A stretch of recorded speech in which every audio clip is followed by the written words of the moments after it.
joining with the majority of the Republican governors in the United States and most common sense thinking people in stating that in Maryland we need to have zero tolerance on the refugee program. The governor has come out recently with a statement where he leaves the door open, saying that the federal government, if they can vet these people, he will accept them in Maryland. I believe that's a mistake. First of all, I don't trust the judgment of the federal government. This is the same administration under Obama that stated that ISIS had been contained just 2 weeks ago and that Al-Qaeda was on the run.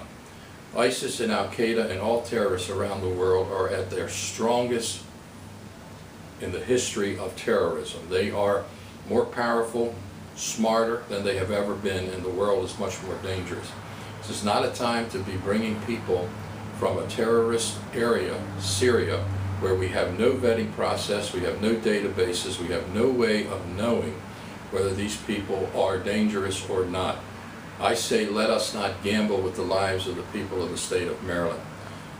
Paris paid the price for doing that because these folks that were the terrorists over there, many of them were masquerading as refugees.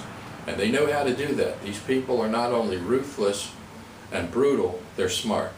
And we should not put Maryland, which is a target-rich state.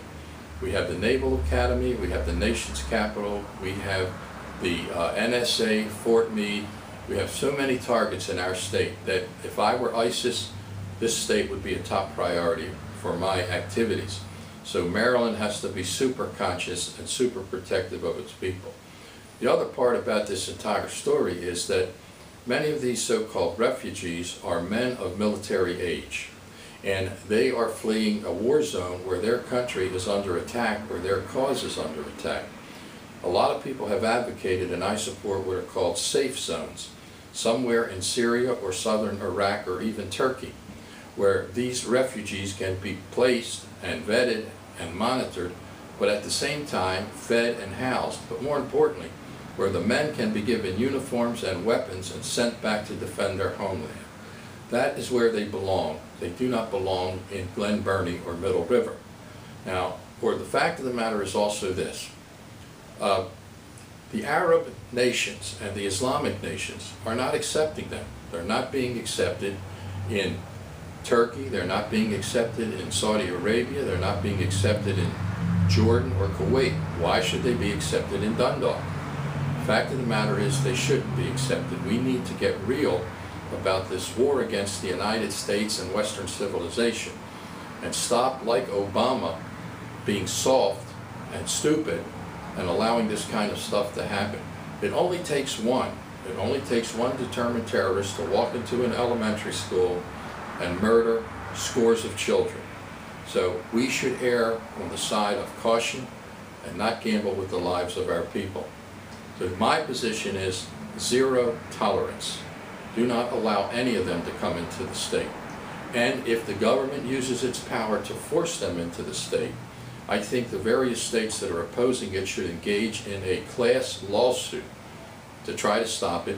But in Maryland, the governor of Maryland can issue an executive order saying that no public benefits or funding will go to any of these people. He has the authority to do that.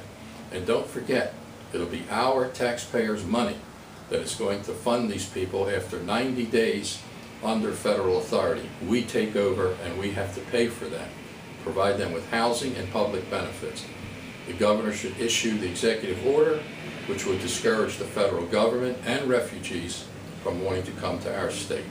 This is the time to be serious and tough, to have compassion for those who are potential victims, not misplaced compassion for those who we say are just simply refugees who are not dangerous when we know they really are. What about the sanctuary cities that we have here now, and what do you think about Stephanie Rawlins-Blake, her feelings, and also I heard that even Amy Mensker had wound up signing a petition to have and she's from the Dundalk Renaissance Corporation in Dundalk, petition for the refugees to come.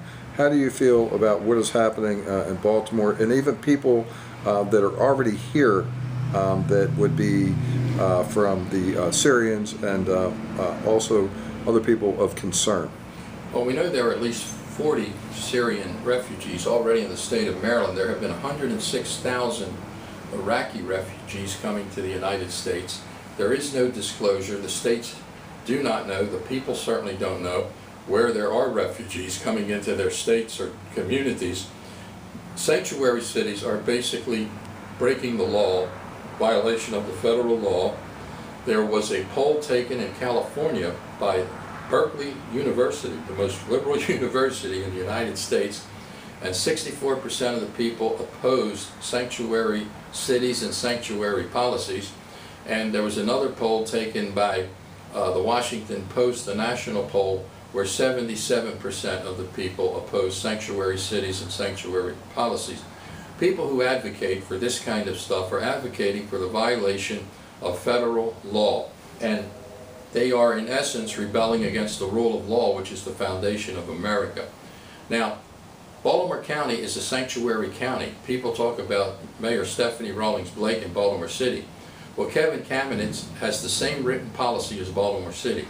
Baltimore County is a sanctuary county, and it's a very dangerous place. We've had incidents of murder by people who have been thrown out of the country and have come back to the country, going all the way back to Sergeant Perry about 7 years ago, who was killed by a drunk driver who was an illegal alien who had 4 arrests on DWIs and had been thrown out of the country and returned.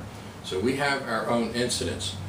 Even the state of Maryland, to some extent, of course under O'Malley, was a sanctuary state, but it still is. Our prison system at the present time is not cooperating with the federal immigration authorities.